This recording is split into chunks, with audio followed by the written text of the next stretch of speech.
Stand by. We are going to begin a special report right now.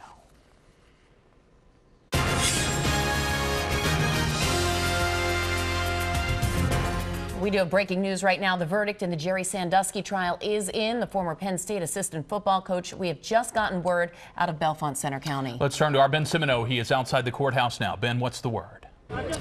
Chris and Susan, Jerry Sandusky found guilty on 45 of the 48 counts, found not guilty on 3 of those counts. Again, Jerry Sandusky convicted on 45 of 48 child sex abuse counts, not guilty on 3 of those counts. His bail has been revoked. He is being remanded this evening to the Center County Correctional Facility.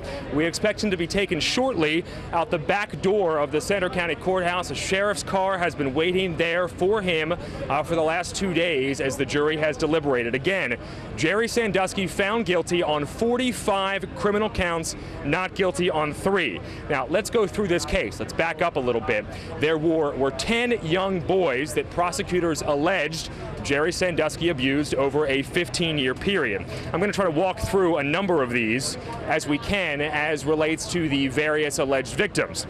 With alleged victim number 1, count 1, involuntary deviant sexual intercourse, guilty. Count 2, involuntary deviant sexual intercourse, also guilty. That's important because they found him guilty of both rape and having oral sex. Count 3, indecent assault, guilty. Count 4, unlawful contact with a minor, guilty. Count 5, corruption of minors, guilty. Count 6, endangering the welfare of a child, guilty. That all applies to alleged victim number 1. A young man took the stand here early on in this trial on day 2. He's about 18 years old. He broke down a number of times on the stand, and Jerry Sandusky convicted on all counts with regards to alleged victim 1.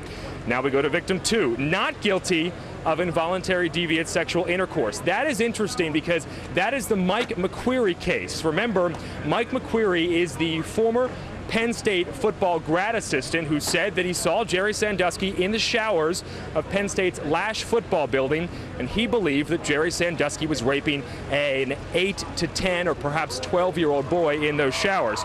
He was found not guilty on those counts, as we hear cheers go up from the crowd here on the steps of the Center County Courthouse. He was found guilty of indecent assault, unlawful contact with a minor, corruption of minors, endangering the welfare of a child with regards to that boy that Mike McQueary says he saw in the showers. But again, the jury did not convict Jerry Sandusky of raping that young boy. And with regards to alleged victim 10, the jury finding Jerry Sandusky guilty of involuntary deviant sexual intercourse, 2 counts of that, indecent assault, unlawful contact with a minor, corruption of minors, and endangering the welfare of a child.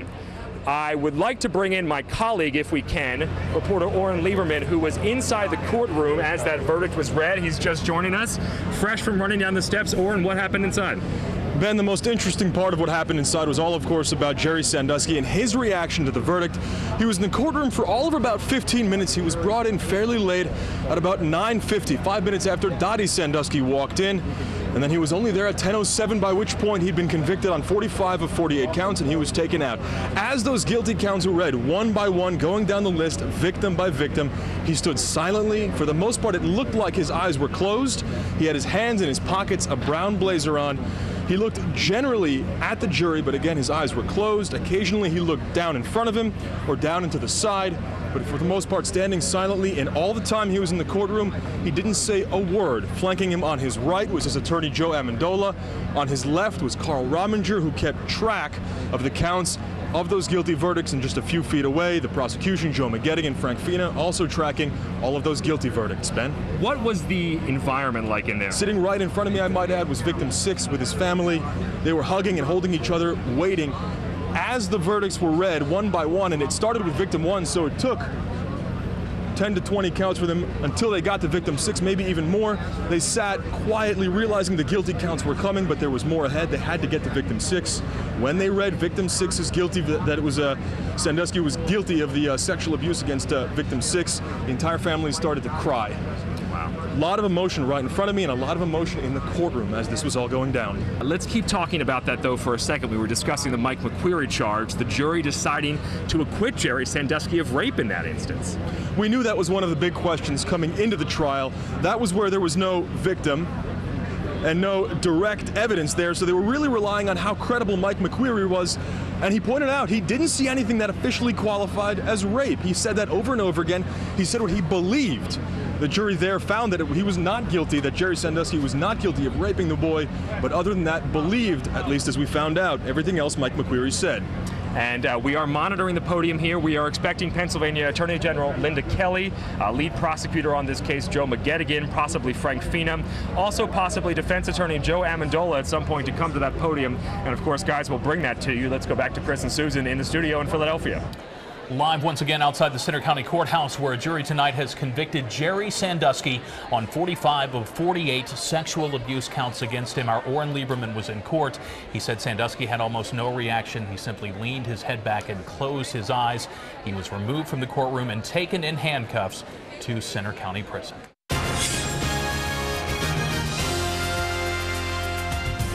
The news is breaking at 11 o'clock tonight. The former Penn State football coach Jerry Sandusky is led away in handcuffs tonight, moments after he is found guilty of 45 counts of sexually abusing young boys. It is the verdict the nation has been waiting for. Good evening. I'm Chris May. And I'm Susan Barnett. Here is how it all breaks down. Jerry Sandusky has been found guilty on 45 counts, found not guilty on 3 counts. Let's get right to Eyewitness News reporter Ben Simoneau, who's been covering this trial from the beginning. He is outside the courthouse in Bellefonte, Center County. Ben. And Chris and Susan, as you can see over my shoulder, a large crowd has gathered here on the steps of the Center County Courthouse in the small Victorian town of Bellefonte. They are listening to Pennsylvania Attorney General Linda Kelly, who was at the podium for about the last 15 or 20 minutes. Now, for simplification purposes, let's go over just the 3 counts that Jerry Sandusky was acquitted of. He was acquitted of indecent assault when it came to alleged victims 5 and 6. Notably, victim 6 told the jury that he essentially blacked out in the shower. He doesn't really remember a lot of what happened in the shower.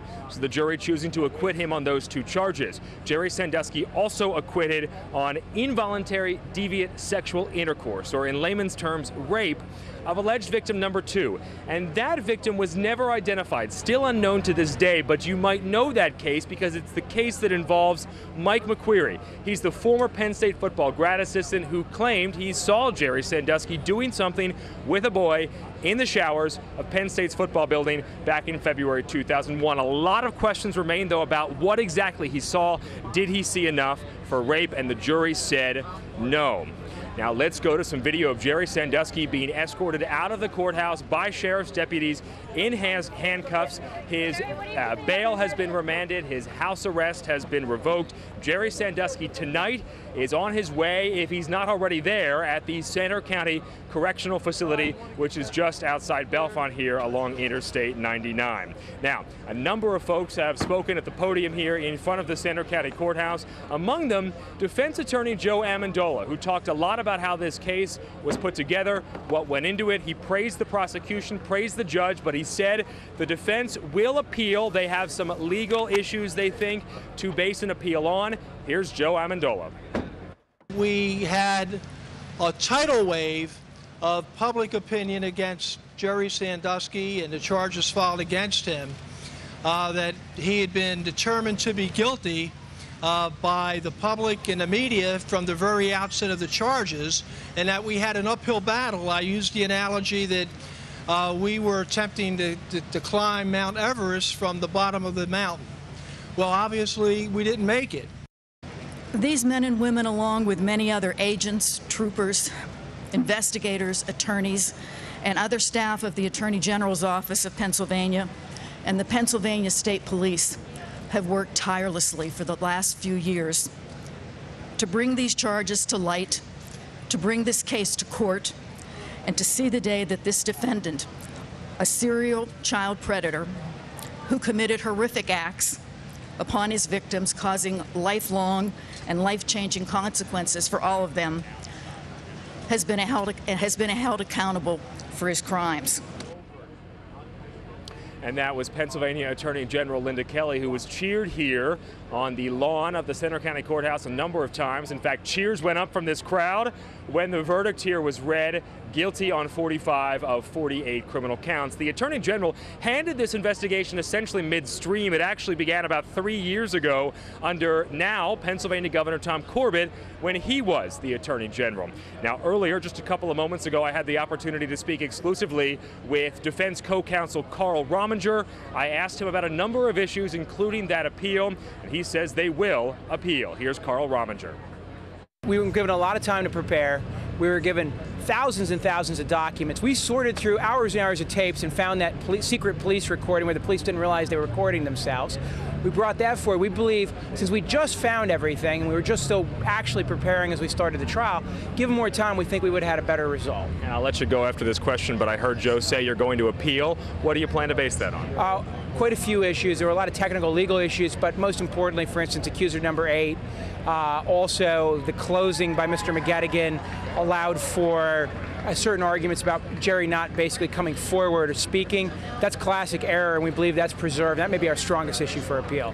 One more question, if I may. Where does this leave this Penn State College community after this? Nowhere good, because best I can tell, this is the first shoe the government intends to drop, and I believe that there's ongoing investigations, and they're now going to target further Penn State officials based on my knowledge of what I've seen.